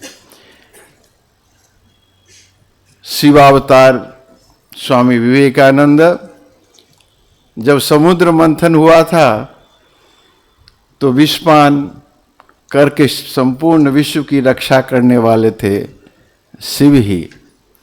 इस जगत से संपूर्ण दुख का निवारण करने वाले शिव हैं और इस बार इसी के लिए उनका विशेष रूप से आगमन हुआ था। एक दिन बेलूर मठ में स्वामी जी ब्रह्मचारियों को वेदांत पढ़ा रहे थे और उस समय गिरीश चंद्र घोष आए, बैठ करके सुन रहे थे। बीच में उन्होंने कहा कि नरेन, तुम जो वेदांत पढ़ा रहे हो, इस वेदांत के अंदर मनुष्य के दुख को दूर करने का कोई उपाय बतलाया गया है? आज हमारे देश में इतने दुख हैं, भूखमरी है, लोग परेशान हैं, इन सारी समस्याओं का कैसे दूर किया जाए? क्या तुम्हारे वेदांत में कुछ लिखा है?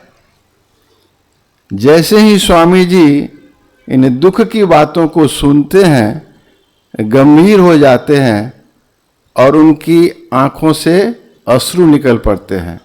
वेदांत पढ़ाना बंद हो जाता है, चुपचाप वहां से उठ करके अपने कमरे में चले जाते हैं।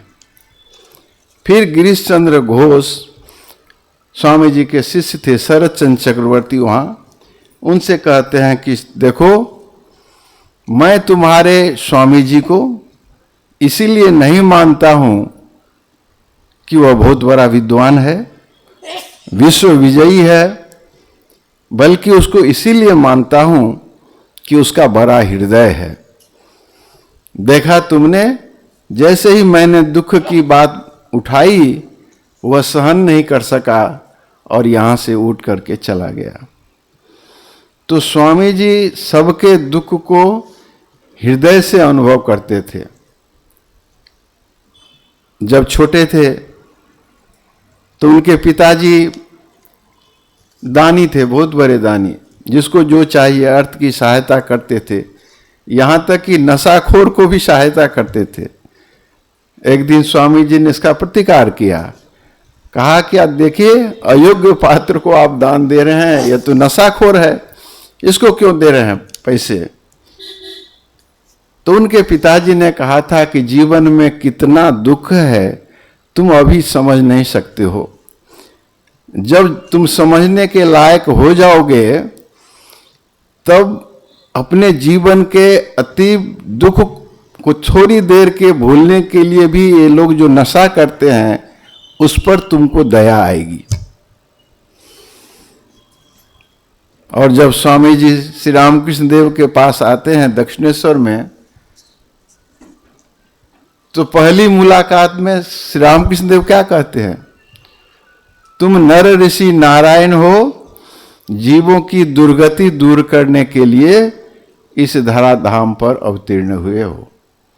इसीलिए अभी महाराज जी ने कहा कि जहां जहां गए, हिमालय में गए, पहाड़ी बाबा के पास गए, गुफा में गए, जंगल में गए, जहां भी जाकर के ध्यान में मग्न होना चाहते थे, श्री रामकृष्ण देव उनको खींच करके बाहर निकाल लेते थे।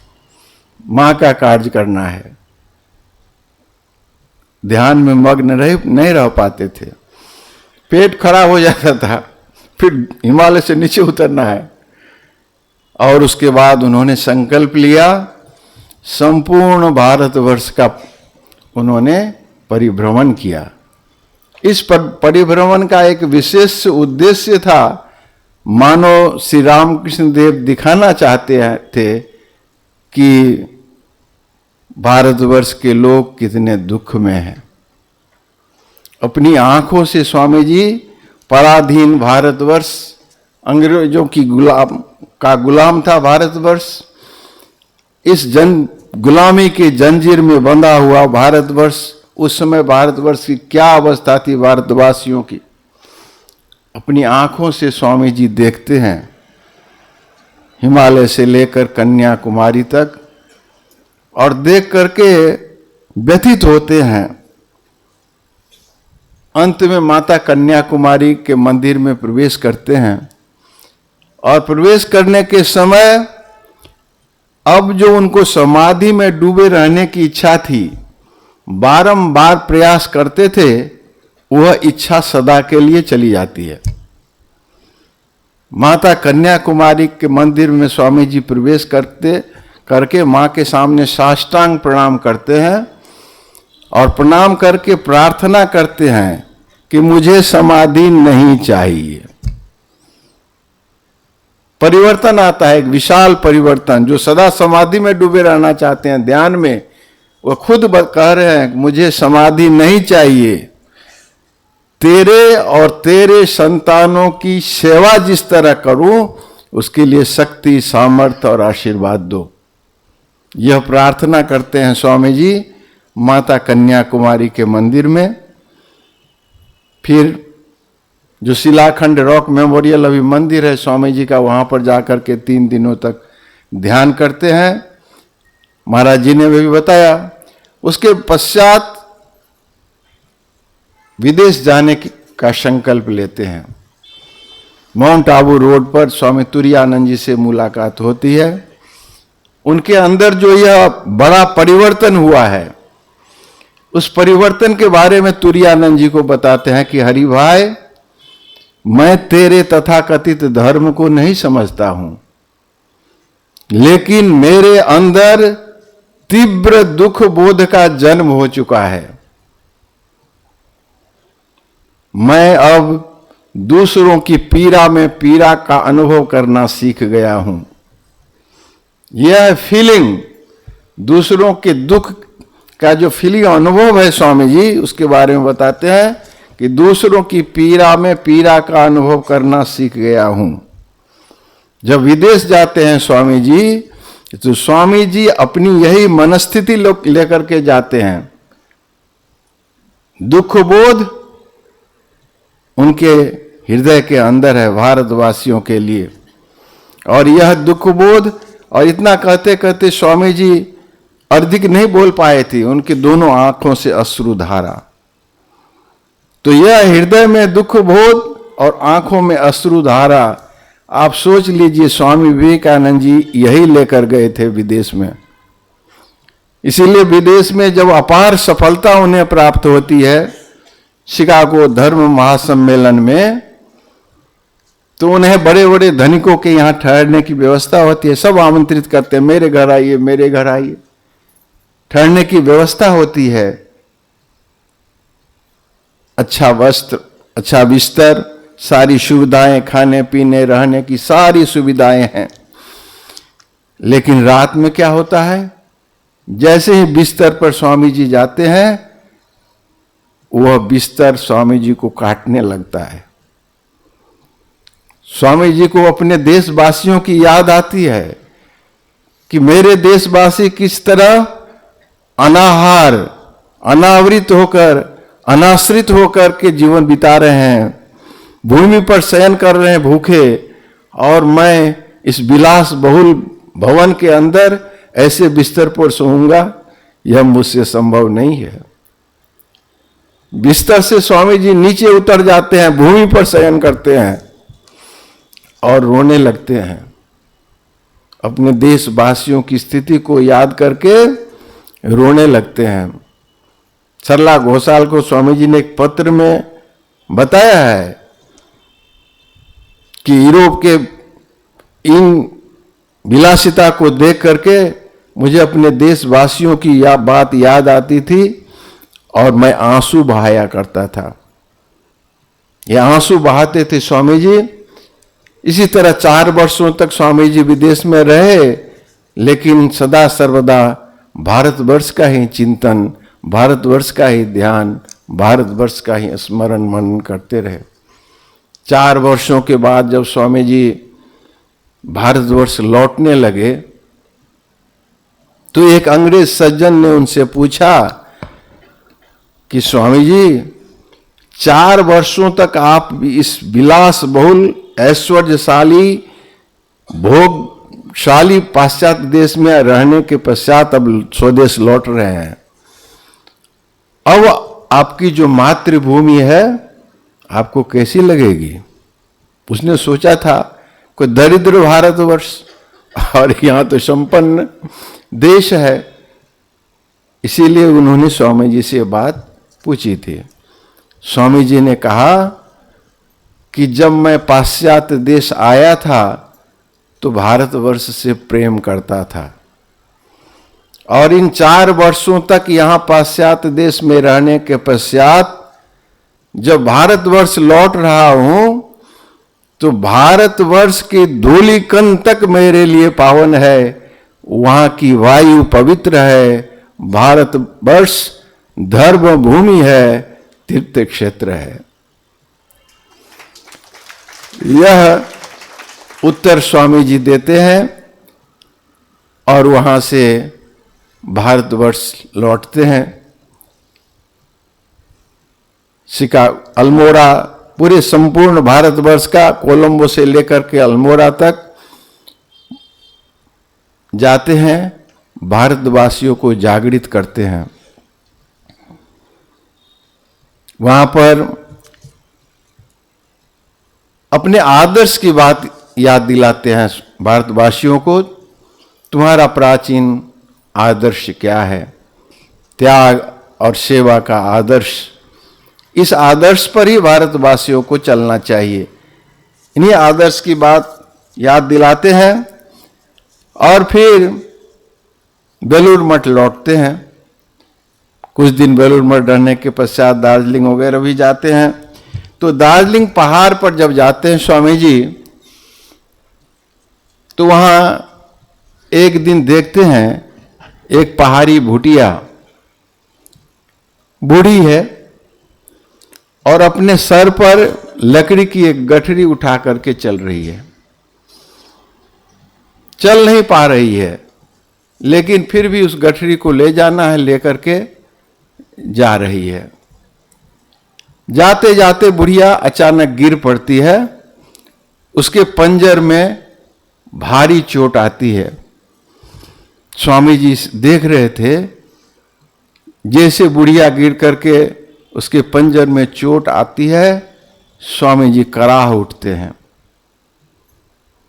उस बुढ़िया का दुख का अनुभव स्वामी जी अपने शरीर पर करते हैं। अब याद कीजिए, भगवान श्री रामकृष्ण देव को इसी तरह का अनुभव हुआ था जब एक मल्लाह ने दूसरे मल्लाह की पीठ पर मुक्का मारा था। तो यह जो अनुभव, दूसरों के दुख को अपने ऊपर अनुभव करना, कितनी इंटेंसिटी होगी, कितनी तीव्रता होगी उसकी, जबकि दूसरों के चोट को अपने शरीर पर अनुभव कर रहे हैं स्वामी जी। तो यह है स्वामी जी दुख को अनुभव करने की क्षमता। एक बार देवघर में थे स्वामी जी, प्रियनाथ मुखर्जी के घर थे और निरंजनानंद जी के साथ बाहर निकले थे घूमने के लिए। तो रास्ते में देखते हैं कि एक पेचिश बीमारी से ग्रस्त एक व्यक्ति करा रहा है, मरणासन्न है। स्वामी जी की इच्छा हुई कि उसको उठा करके ले जाए, उसकी चिकित्सा करें। लेकिन फिर बात याद आती है कि हम लोग तो गेस्ट हैं, अतिथि के रूप में प्रियनाथ मुखर्जी के घर पर, कैसे ले जाए उनको। लेकिन स्वामी जी रह नहीं पाए, अंत में कहे जो होगा देखा जाएगा, इसको ले चलो। निरंजनानंद जी और स्वामी जी दोनों मिलकर के उस मरीज को लाते हैं, उसकी चिकित्सा करते हैं और वह स्वस्थ होकर के तब जाता है। एक दिन बेलूर मठ में थे स्वामी जी,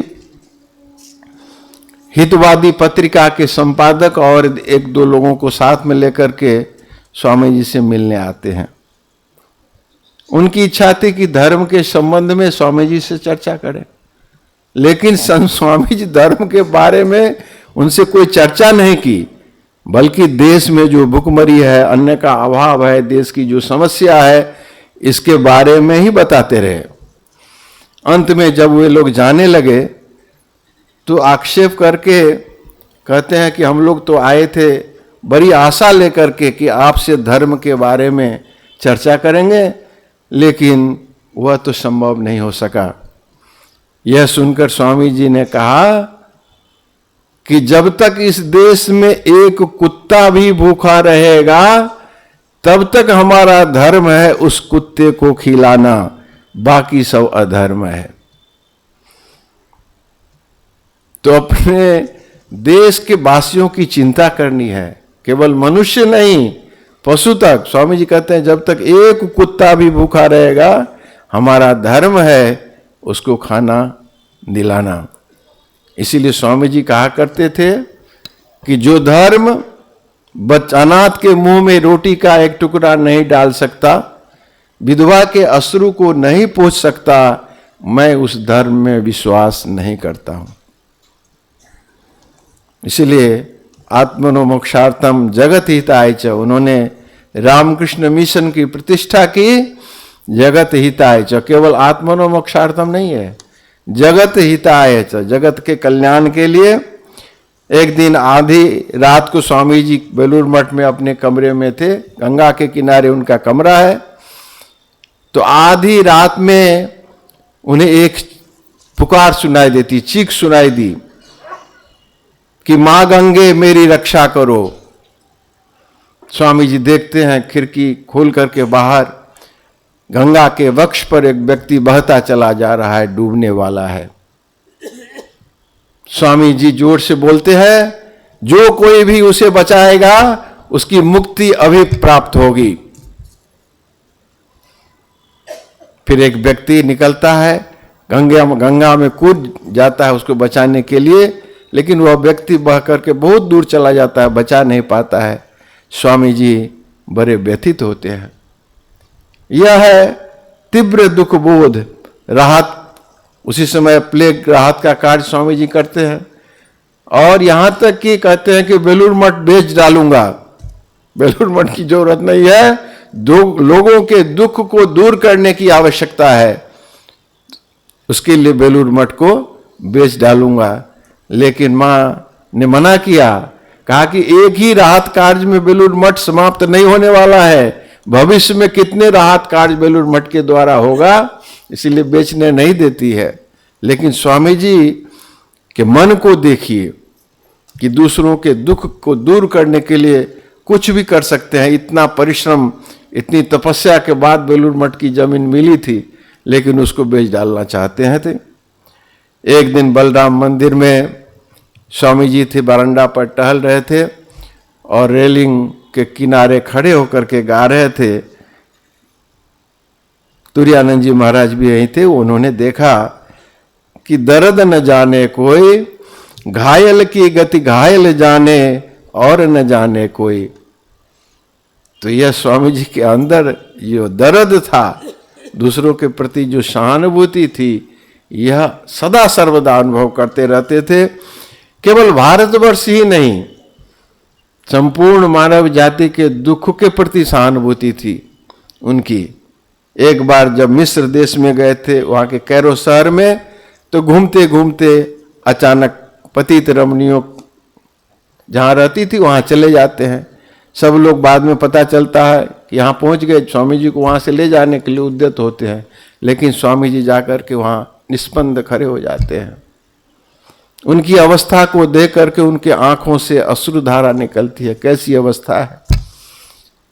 फिर एक महिला आती है, स्वामी जी के वस्त्र को चूम करके कहती है, ये ईश्वर के दूत हैं।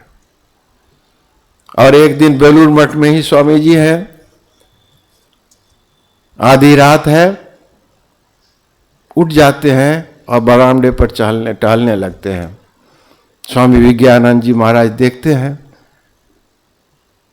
हैं, पूछते हैं कि स्वामी जी आपने सोया नहीं? तो स्वामी जी कहते हैं, पेशेंट देखो, लगता है कहीं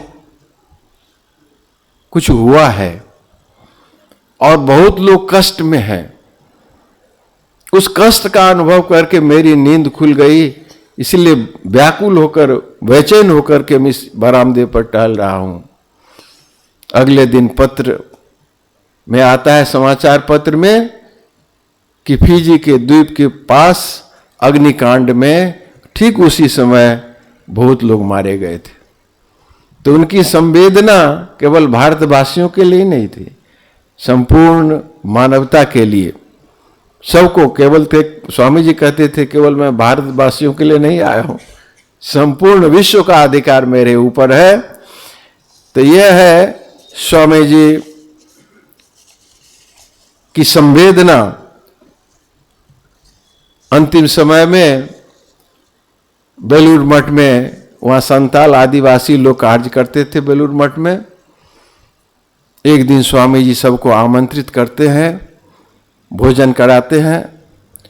भोजन करते करते उनका जो सरदार था वो कहने लगता है, अरे बाप, तुमने ऐसा अच्छा स्वादिष्ट भोजन कहाँ से पाया? जीवन भर उन लोगों ने वैसा भोजन नहीं ग्रहण किया था।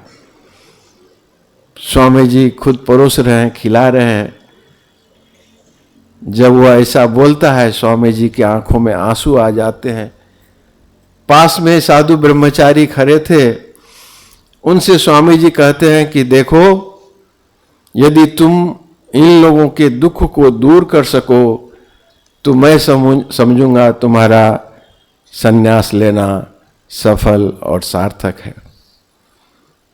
स्वामी जी हम लोगों से यही कहते हैं कि दूसरों के दुख को हृदय से अनुभव करो और ईश्वर के चरणों में हृदय को खोल दो, तभी शक्ति, सहायता और उत्साह प्राप्त हो जाएगा। उस उत्साह से अपने हृदय को भर लो और कार्य करो, कार्य करो, कार्य करो। इस तरह कार्य करो कि भारत का भविष्य तुम्हारे ऊपर निर्भर है। भविष्य की 50 सदियां तुम्हारी ओर ताक रही है।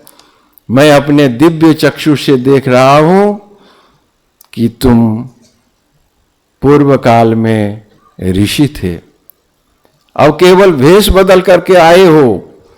इसलिए जगा दो अपनी शक्ति को, उठो, लग जाओ कमर कसकर। क्या होगा 2 दिन का धनमान लेकर के? उत्तिष्ठत जागृत प्राप्य वरान निवर्तत। जय स्वामी जी।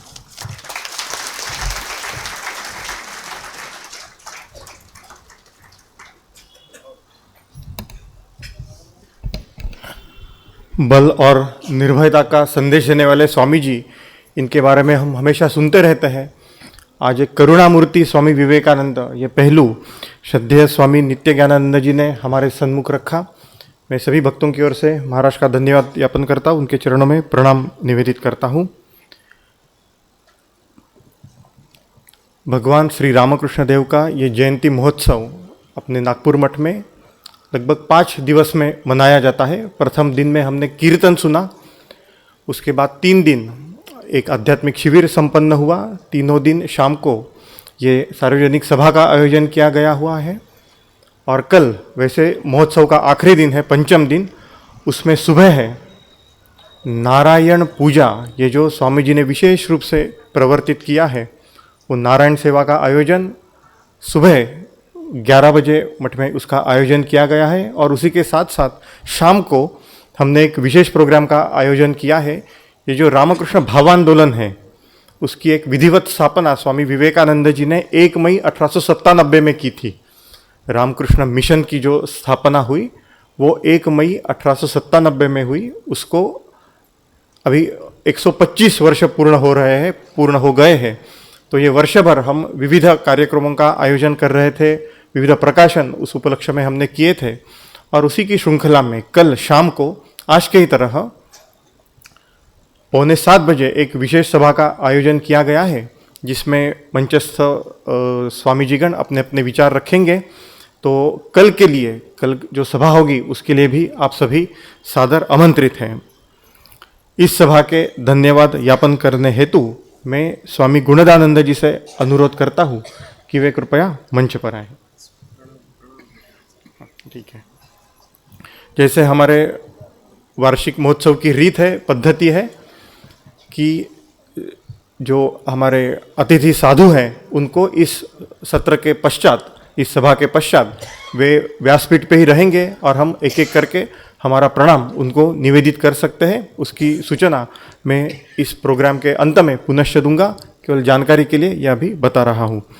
धन्यवाद ज्ञापन स्वामी गुणदानंद।